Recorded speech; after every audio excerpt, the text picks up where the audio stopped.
दोस्तों बॉलीवुड एक्टर अजय देवगन और कर्नाटक के एक्टर किच्चा सुरेश के बीच हिंदी को लेकर ट्विटर पर एक जंग शुरू हो गई। अजय का कहना था कि हिंदी इस देश का राष्ट्रभाषा और मातृभाषा है। सुरेश ने इसे मानने से मना कर दिया। उन्होंने कहा कि हिंदी को राष्ट्रभाषा का दर्जा नहीं मिला है, इसे साउथ पर नहीं थोपा जा सकता है। इसके बाद दोस्तों इस विवाद में कर्नाटक के सियासी नेता भी जुड़ गए, जिन्होंने सुरेश के सुर में सुर मिलाया। वैसे दोस्तों एक जानने वाली बात है कि देश में सबसे ज्यादा लोगों द्वारा बोले जाने वाली भाषा हिंदी की संवैधानिक स्थिति क्या है, आखिर क्यों ये राष्ट्रभाषा नहीं बन पाई है। तो दोस्तों चलिए जानते हैं आखिर हमारे देश का हिंदी राष्ट्रभाषा क्यों नहीं है। दोस्तों आजादी के बाद हिंदी को राष्ट्रभाषा बनाने के समर्थक महात्मा गांधी और नेहरू भी थे।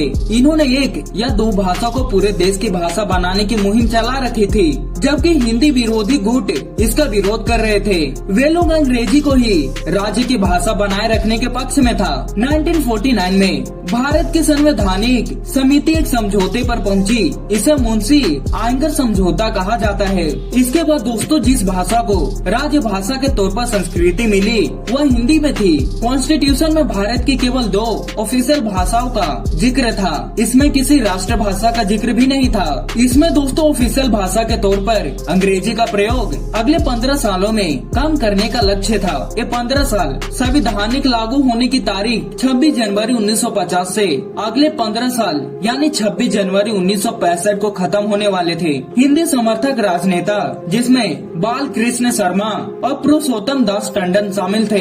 दोस्तों उन्होंने अंग्रेजी को अपनाए जाने का विरोध किया। इस कदम को साम्राज्यवाद का अवशेष बताया गया। साथ ही केवल हिंदी को ही भारत की राष्ट्रभाषा बनाए जाने के लिए विरोध प्रदर्शन किए गए। उन्होंने इसके लिए कई प्रस्ताव रखे, लेकिन कोई भी प्रयास सफल नहीं हो सका, क्योंकि हिंदी अभी भी दक्षिण और पूर्वी भारत के राज्यों के लिए अनजान भाषा ही थी। 1965 में जब हिंदी को सभी जगह पर आवश्यक बना दिया गया तो तमिलनाडु में हिंसक आंदोलन हुई, जिसके बाद कांग्रेस वर्किंग कमेटी ने तय किया कि कॉन्स्टिट्यूशन के लागू होने जाने के 15 साल बाद भी अगर हिंदी को हर जगह लागू किए जाने पर अगर भारत के सारे राज्य राजी नहीं हैं, तो हिंदी को भारत का एकमात्र ऑफिशियल भाषा नहीं माना जा सकता है। दोस्तों शायद ऐसा हो जाता तो भारत की यह एकमात्र ऑफिशियल भाषा राष्ट्रभाषा कही जा सकती थी। इसके बाद दोस्तों सरकार ने राज्य भाषा अधिनियम 1963 लागू किया। इसे 1967 में संबोधित किया गया, जिसके जरिए भारत ने एक दिव्य भाषा पद्धति को अपना लिया। ये दोनों भाषाएं पहले वाली ही थी, अंग्रेजी और हिंदी।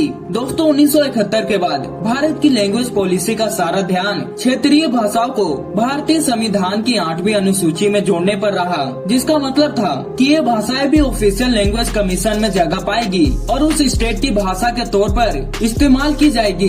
दोस्तों ये कदम बहुभाषाई जनता का भाषा को लेकर गुस्सा कम करने के लिए उठाया गया था। दोस्तों आजादी के वक्त इसमें 14 लैंग्वेज थी, जो 2007 तक बढ़कर 22 लैंग्वेज हो गई।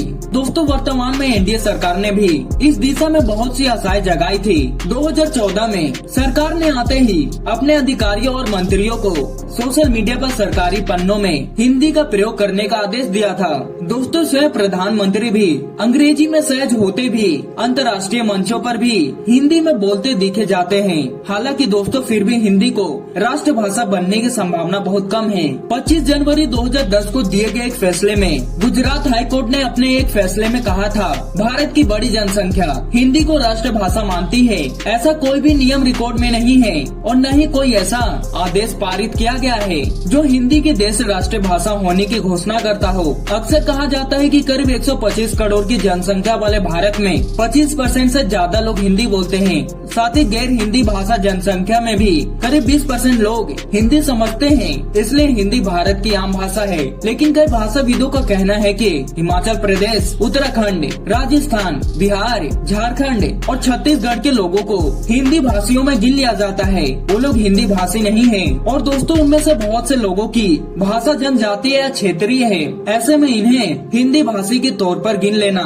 सही नहीं होगा। इसके अलावा दोस्तों भारत के दक्षिण में केरल, तमिलनाडु, आंध्र प्रदेश, तेलंगाना और कर्नाटक, पश्चिम के गोदा, महाराष्ट्र और गुजरात, भारत के उत्तर पश्चिम में पंजाब और जम्मू कश्मीर, पूर्व में ओडिशा और पश्चिम बंगाल, उत्तर पूर्व में सिक्किम, अरुणाचल प्रदेश, मिजोरम, त्रिपुरा, नागालैंड, मणिपुर, मेघालय और असम, ये भारत देश के 29 में से 20 राज्य हैं, जिनमें हिंदी भाषी बहुत कम है। दोस्तों, ऐसे में हिंदी राष्ट्रीय भाषा हो ही नहीं सकता। इसके अलावा भारत में ही हिंदी से कहीं पुरानी भाषाएं तमिल, कन्नड़, तेलुगु, मलयालम, मराठी, गुजराती, सिंधी, कश्मीरी, ओडिया, बांग्ला, नेपाली और असमिया हैं। ऐसे में नई भाषाओं को राष्ट्रभाषा का दर्जा देना सही नहीं होगा। दोस्तों, हिंदी भाषा को भारत के राष्ट्रभाषा न होने पर आपका क्या विचार है, कमेंट में जरूर बताइएगा। और अगर आपको इस वीडियो से कुछ सीखने को मिला हो तो वीडियो को लाइक और चैनल को सब्सक्राइब करके बेल आइकन कॉल जरूर करिएगा, ताकि हमारी ऐसे नॉलेजेबल वीडियो सबसे पहले आप तक पहुंच पाए।